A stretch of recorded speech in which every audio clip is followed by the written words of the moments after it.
I'm constantly getting the question of why good men cheat. He wants you to suck his balls now. All right. Okay. Suck your balls now. I wasn't a virgin when me and my husband got married. In fact, I had multiple sexual partners prior to my husband. How much money is in your bank account? About $6 million. No way. Prove it. All right, you actually got the money. What do you do for? Married soon, and I'm about to get my wife a ring. I plan on getting it from Walmart, but she kind of the bougie type. You know how these girls be in this generation. They want you to spend some money on them.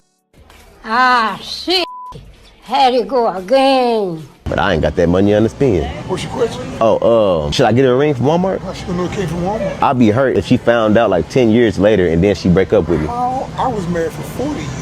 Y'all still together? No, my wife found out she loved gambling more than anything. She went bankrupt and everything. I'm the kind of guy that works hard, stays on the job, I'm educated, graduated cum laude, played professional football for 5 years. Okay. And then when she finally got back up on her feet and saw that I had a lot of money, everything's 50-50. So She stopped. Oh, she left you? Oh, dude, it was my plan. It was my plan. How you plan that out? I started being disrespectful.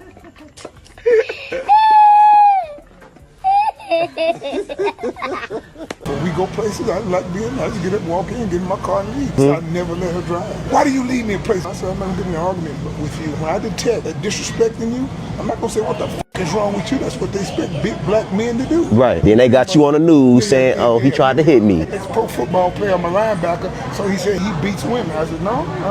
I leave women. I left her ass in Vegas one time. I left her in Chicago. I left her in Houston twice. She did the right thing leaving me. I had to give her half my money, but peace is a lot better than money. Exactly. If you just sitting up over there and you got a hard you looking at a motherfucker who gonna f you once every 3 months when you got hoes out there that f you every week. I'm not dealing with that. No, when you get married, you're gonna have to deal with it because that's part of it. I'm not trying to defunct your thought of marriage, but I'm just trying to tell you that is part of it. Her tribe is never gonna be as good as yours. You're gonna be until you 70. When she gonna start shutting that down at 38 after she done had 2 kids, well, goddamn, but you always bothering me. What the fuck? Come on, I'm your husband. She should just be giving it up. You know what? You just gave my answer. I'm not getting married. I don't know who this guy is, but the knowledge he was putting on it, this dude was phenomenal. He valued peace over everything else. He didn't care about the money. He didn't care about the money. He just cared about his own peace. Wow. The black men in Miami do not f with dark-skinned women. Like, I don't remember the last time I went on a date with a black man or a black man approached me out here. Like, it's actually so crazy to me. I was just thinking about that. I just feel like the brothers that go to Miami sometimes just want them a thick Spanish woman. That's the reason why they go to Miami. But look, I don't know why they are passing on you. You look great. Don't worry about that. Giving a head or whatever, and you sucking his dick, and all of a sudden he done lifted his dick up. He wants you to suck his balls now. All right, okay, suck your balls now. He in this position now, right? You know what I'm saying? With the legs open, right? I can't open legs. I got a dress on. All right, boom. So you licking the balls, boom. You go on, you licking his shit. He go to raising up and shit. Bruh, chill. He go to raising up and shit. He trying to get you to lick into that hole. Boy, what the fuck is you doing? You know what he want. He want that box munched on, oh nasty. He trying to he started lifting up. Gay. Like he started lifting his hips up, boy. We know it ain't tickling, man. He trying to get your tongue to the box. Ugh. The worst thing you can do as a man is tell me that you know anybody that I know, because you just ruined any chance you had of with me, because I don't even with niggas that know anybody that I know. I ain't gonna lie, she have a good point, because some women don't want to mess with anybody they know from the community. Some dudes are just the same way. We don't want to deal with you if you from the same block, if you from the same hood, you went to the same school. No, indeed, no. My chat, I feel like if social media closed down today, no Facebook, Instagram, Threads, nothing, everybody gonna have to f with who's around them. Everybody gonna have to f with that neighbor from upstairs, the neighbor from downstairs, the girl that lived 30 minutes away, the block away. You're not gonna be dealing with all of these people. You're not going to be going outside looking for people, right? Because that's essentially what you would have to do if it's shut down. Perfect. So I want to know, if social media is shut down, what would y'all do? Would y'all still value the person that y'all dating with the same? Would y'all still feel like y'all had so many options, right? Because of social media, it's a pro and it's a con. The con is that the human eye is getting to see way more people than we were ever supposed to fucking see. So now you feel like you have so many options because you're seeing so many people. If you didn't have social media, you would see who was in your hometown, who's on your block, who's at the corner store, who go to your laundromat, who goes to your church. And that's who you would have to deal with. But because of social media, we feel like we have so many options for men and for women. So I'm just curious to know, would you make it work with the person who was in your hometown? Or would you be like, damn, no social media, nobody to find, let me go outside and get in the field like 2010 and before and go find somebody? Would you be doing that when you and your girlfriend argue? Or let me go to the corner store and see if I find another baddie. It's kind of a lot of work, right? When we've had social media, you're able to just look and scroll. If you didn't have that, what would you do? Food for thought.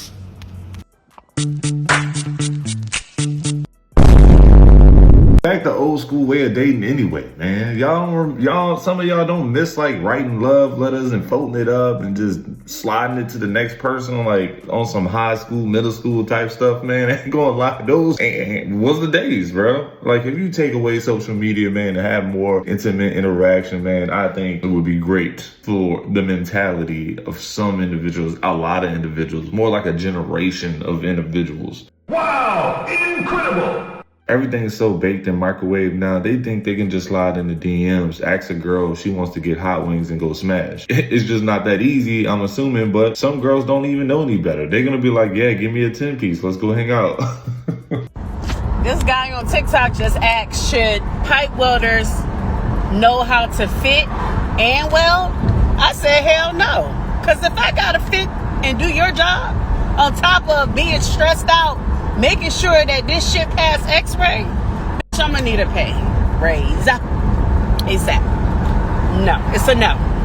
It's a no for me. It's a hell to the motherfucking no. Well, what she said about chicken and fitting and pipes and stuff, man, ain't nobody was listening to you. I'm constantly getting the question of why good men cheat, because I wrote this stage play based on years of research. I held a focus group with over 50 anonymous men, and I listened to them for months and months and months, and we talked about the real struggles and the real issues that they're facing in their relationships. And the number one thing that I realized is that men settle a lot more than women do, and they do it with so much grace. Women are so mean. We are mean. And the men in our lives, the men that we love, they take it on the chin. And so in doing my research, I realized that men settle so much more. He will never leave you. He'll never leave his kids. He'll never leave his family. Even if he cheats on occasion, he views loyalty as staying loyal to the foundation that you all have built, not necessarily to you as a woman, especially if he's unhappy and especially if he feels like he is not being respected in the home. Man, this mindset of this thought process is so powerful. When I first heard it, just imagine, man, like you really want this out of a person, this out of a woman. You expected this, but man, you're dating and you kind of settle with a safe bet and you go off and fall in love and you start to cheat on this person because you are missing out on so much. You're still a good guy, but then eventually you realize that you're missing out on so much on a partner that you really wanted that you start to cheat and you go look for the missing parts of said woman elsewhere. And sometimes settling ain't the best. Sometimes, you compromising, but compromising to a certain extent. I always said this, you don't want to compromise who you are, man. Continue to stay who you are. But once you start compromising a huge chunk of who you are and you don't realize who you are anymore, it becomes an issue.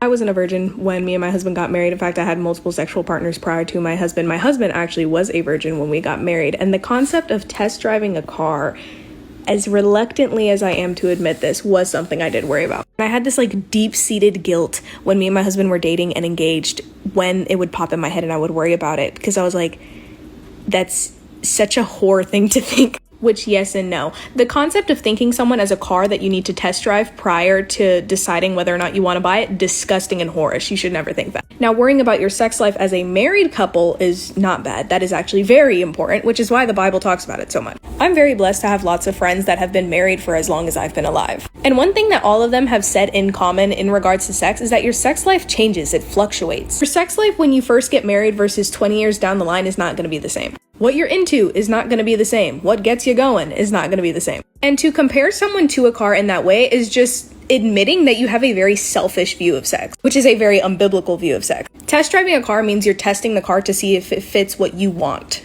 right? And the funny thing about this analogy is that it falls in on itself because you can always modify a car. On top of the fact that a car is naturally just going to change over time. So the whole test driving a car doesn't even make sense, because if the car isn't exactly to your liking in the beginning, it's still gonna change naturally, on top of, again, modifications are possible. 1 Corinthians 7, the sex that it talks about in marriage is not just like, I'm gonna do what I want to do, you're gonna do what you're gonna do. It's, I own my husband's body. My husband owns my body. I'm giving him his rights. He's giving me my rights. We're having sex for the sake of the other person. I'm doing what he likes, he's doing what I like. If you're having sex from a place of serving your spouse, then you're gonna have a great sex life, because you're doing what you know they like, and they're gonna do what they know you like. And the funny thing is that a lot of people genuinely do think that having a lot of sexual partners makes you more experienced in sex. No, that just means you've had a lot of sexual partners. In fact, from experience, a lot of the time men think that because they've had so many sexual partners, then they're good in bed.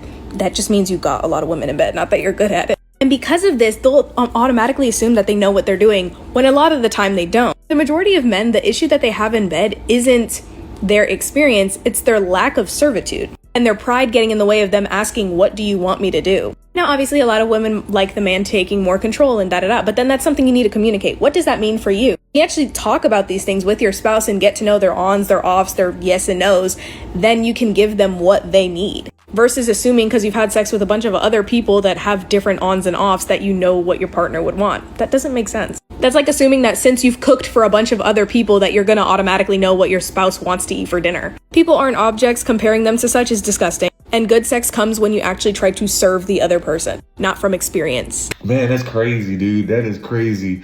You married a virgin male in this day and age, man. That's something that I've barely heard of, to be honest, man. But to have the mindset of test driving, or dude, you gotta be, this guy didn't really worry about that, man. You know, that's an outlier. You get what I'm saying? There's still the thought process of test driving a car that a lot of people, I feel like it's more of a female thing. Females feel like they want to go and lay down with partners to kind of get a feeling if the sex is going to be good or not, right?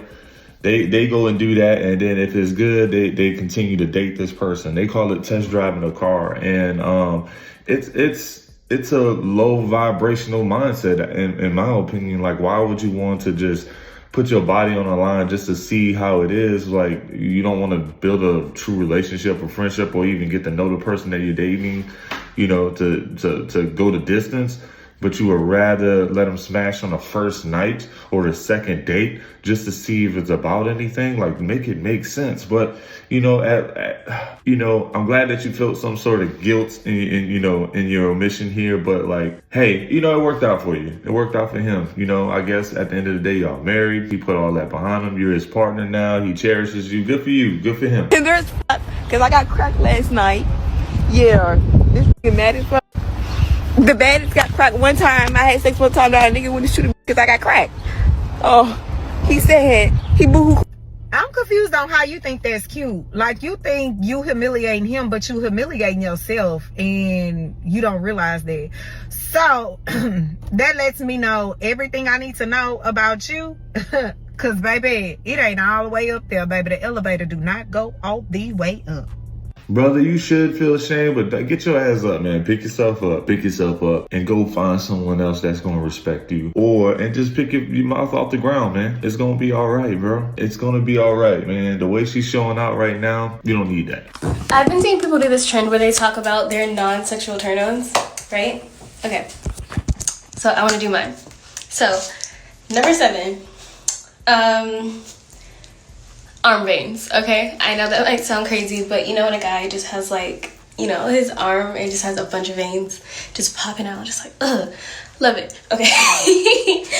Number 6, clean nails. Like a dude with a cute, clean pedicure with a cute, clean manicure is so cute. Like when their nails are like nice and shiny and clear.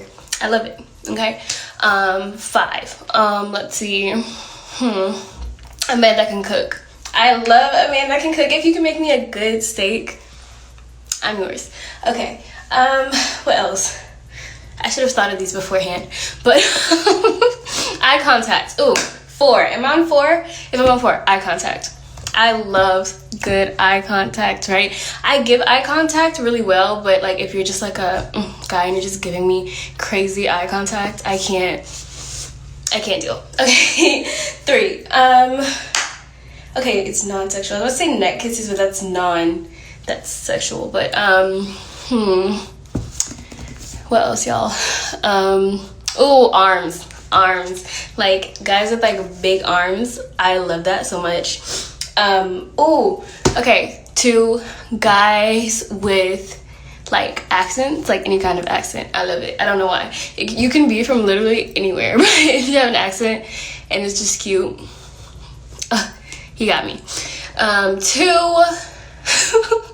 Am I on 2? 2. Oh, I love sweet men. Sweet men and funny men. You're up there. And number 1 out of all of them is if you call me baby girl, boo, princess, bunny. You got me immediately.